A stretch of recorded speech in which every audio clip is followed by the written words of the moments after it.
इस वीडियो में हम इकोनॉमिक इम्पॉर्टेंस ऑफ फिशेस के बारे में पढ़ेंगे। ये पार्ट 6 है फिश कल्चर का। जितना ज़्यादा ये टॉपिक लेंदी है उतना ही ज़्यादा टॉपिक ये इम्पॉर्टेंट भी है।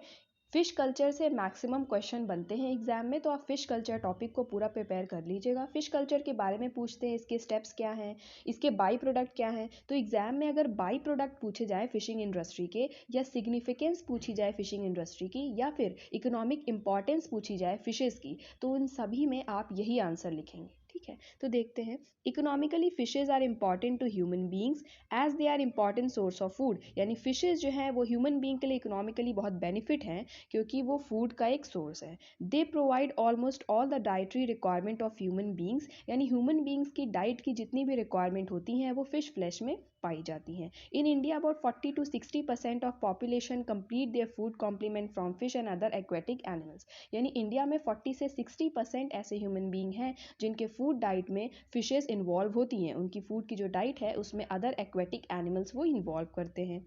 फर्दर देखते हैं फूड की क्या वैल्यू है। Broadly fish is used for all type of aquatic form. यानी फिशेस के जितने भी एक्वेटिक फॉर्म हैं, प्रॉन है, सेल फिशेस है, लॉबस्टर्स है, ट्रू फिशेस हैं, वो सभी यूज़ होते हैं एज अ फूड आइटम।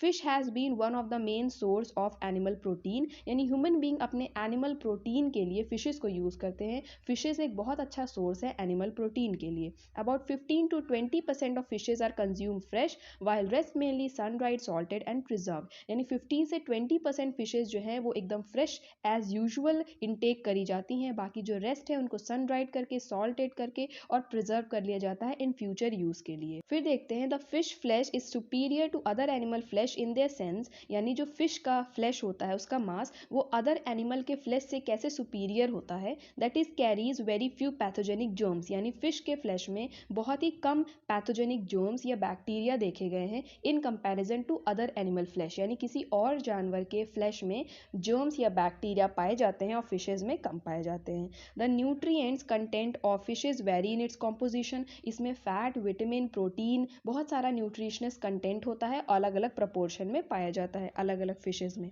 पहला देखते हैं फिश लिवर ऑयल, मतलब फिशेस से लिवर ऑयल बनाया जाता है। It is high concentrate of fat, vitamin A, vitamin D, इसमें इतनी सारी चीज़ें होती हैं। Usually it is extracted from the liver of fishes like cod. यानी कॉड लाइक फिशेज जो होती हैं उनके लिवर से ये लिवर ऑयल एक्सट्रैक्ट किया जाता है, निकाल लिया जाता है। Normally liver contain 45 to 60% oil होता है। शार्क जो फिशेज होती हैं उनके लिवर में 60 to 70% ऑयल होता है। लेकिन जो ये फिश ऑयल हम निकाल रहे हैं ये 3 ग्रेडेड में होता है, यानी 3 कैटेगरी में होता है। देखते हैं वो कौन सी 3 कैटेगरी हैं।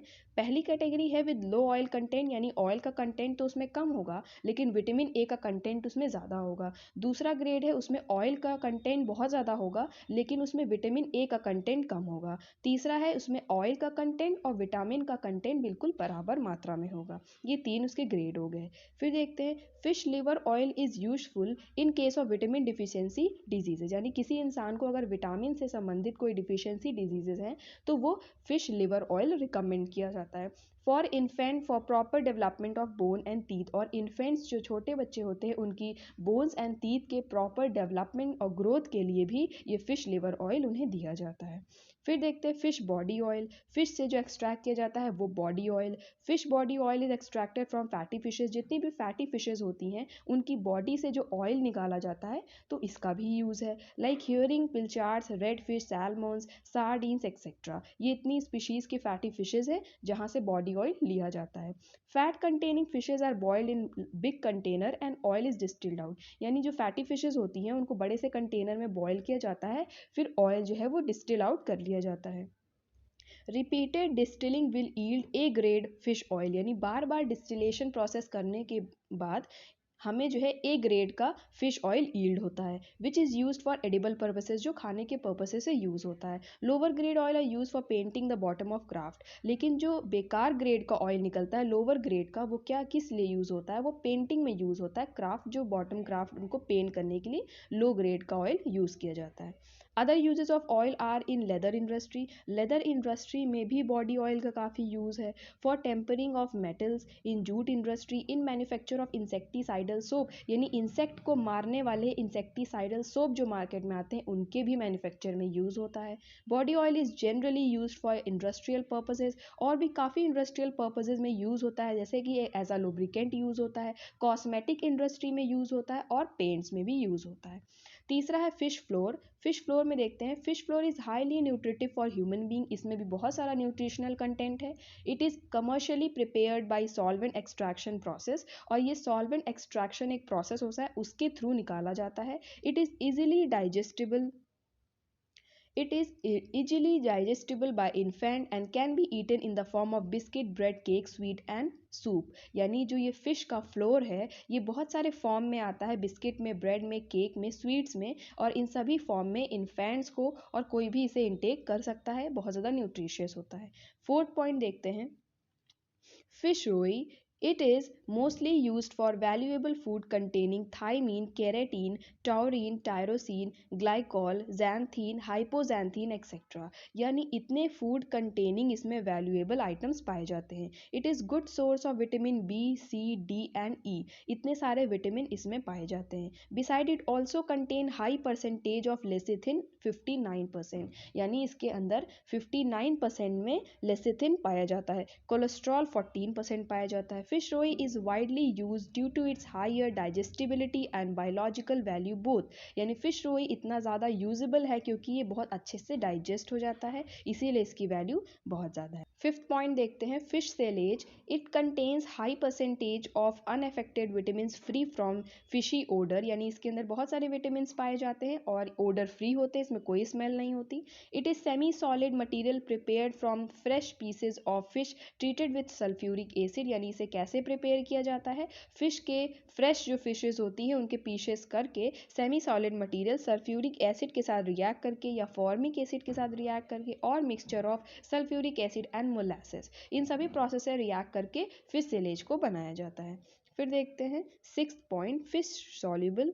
ये देखते हैं, it is residual liquid content obtain from the fish oil plant, यानी फिश ऑयल प्लांट से इसे एक्सट्रैक्ट किया जाता है। It is widely used as a food for animals because of high protein content, vitamin B complex and some amino acid, यानी जितने भी अभी हम बाई प्रोडक्ट्स के बारे में बात कर रहे हैं वो सभी फिशेस से बनाए जाते हैं, और ये चीज़ सब में कॉमन है कि उसमें बहुत सारा न्यूट्रिशियस प्रोटीन है, विटामिन्स हैं। The condensed fish solubles are not easily handled and stored, यानी जितना भी कंडेंस्ड यानी जमा हुआ फिश सॉल्युबल्स होता है उसको इजीली हम हैंडल नहीं कर सकते या स्टोर भी नहीं कर सकते। Hence generally used in powdered form after dehydration, यानी पूरी प्रोसेसिंग के बाद ये पाउडर्ड फॉर्म में यूज़ होता है, सॉलिड फॉर्म में इसे यूज़ नहीं किया जा सकता। 7 पॉइंट है फिश फर्टिलाइजर्स, यानी फिश की मदद से कुछ फर्टिलाइजर्स भी बनाए जाते हैं। The waste obtained during the preparation of fish meal is widely used as manufacture of coffee, tea and tobacco plantation, यानी जो फिश का बचा हुआ उसका बेकार यूजलेस पार्ट्स होते हैं वो फिश के फर्टिलाइज़र बनाने में मदद करते हैं, और ये fertiliser coffee, tea, tobacco plantation में यूज़ होते हैं। 3 type of manures are prepared, manures वो होते हैं वही फर्टिलाइज़र्स, तो 3 तरह के फर्टिलाइज़र्स बनाए जाते हैं। ड्राई फिश मैन्योर जो ड्राई कंसिस्टेंसी का होता है, पिट फिश मैन्योर और फिश गुआना, ये 3 तरह के बनाए जाते हैं। 8 पॉइंट देखते हैं, फिश फिन। फिश फिन क्या होता है, the large size fin of shark are used for the preparation of soup and further washed into sea water, यानी फिशेस के जो बड़े बड़े फिन्स होते हैं उनकी मदद से सूप का प्रिपरेशन करी जाती है। Dusted with wood ashes, lime and finally sun dried to get the cured shining product, यानी उन फिन्स को यूज़ करके बहुत सारे प्रोडक्ट्स भी बनाए जाते हैं। ये पूरा आप अपने नोट्स में लिख लीजिएगा, फिर आपको इतने सारे पॉइंट्स लिखने की ज़रूरत भी नहीं है, आपको जो पॉइंट सुटेबल। 9th पॉइंट है फिश स्किन, यानी फिशेस की स्किन का भी यूज़ होता है। The skin of some fishes like shark and rays is used for covering the card cases, jewel boxes and for several other ornamental purposes, यानी fishes की जो स्किन होती है वो बहुत सारे ऑर्नामेंटल पर्पजेज के लिए यूज़ होती है, ज्वेल बॉक्सेस के थ्रू यूज़ होती है, सजावट का सामान बनाने में यूज़ होती है। After removal of dermal denticles, tanning strong and highly durable leathers are prepared, यानी उसके टेंटिकल्स जो उसकी डर्मल लेयर पे होते हैं, अपर लेयर पे, वो हटाने के बाद हम ड्यूरेबल लेदर भी बना सकते हैं, किससे, फिश की स्किन से। ठीक है, आगे देखते हैं। The shark leather is used in manufacture of shoes, यानी जो बड़ी फिशेज होती है यानी शार्क, उनका जो स्किन होता है उसके लेदर से हम शूज़ बना सकते हैं, हैंड बैग बना सकते हैं, वॉलेट्स, टोबैको पाउचेस बनाते हैं। Skin of cod, salmon, halibut and other large fishes are also tan and converted into leather. इन फिशेज को भी कन्वर्ट किया जाता है, टैन किया जाता है और लेदर में कन्वर्ट किया जाता है। Japan it is common practice to make lantern by the skin of fishes, यानी जापान में ये एक कॉमन प्रैक्टिस है जब फिशेज के स्किन को यूज़ करके हम लार्टेन्स बनाते हैं। ठीक है, फिर देखते हैं 10th पॉइंट है fish glue. Fish glue is obtain from the cod, head of glue is prepare from skin and bones, यानी उसकी जो स्किन होती हैं उससे ग्लू का प्रिपरेशन भी किया जाता है। सो ये थे कुछ यूजेस, इकोनॉमिक इंपॉर्टेंस फिशेस की। I hope you all like this video. Thank you.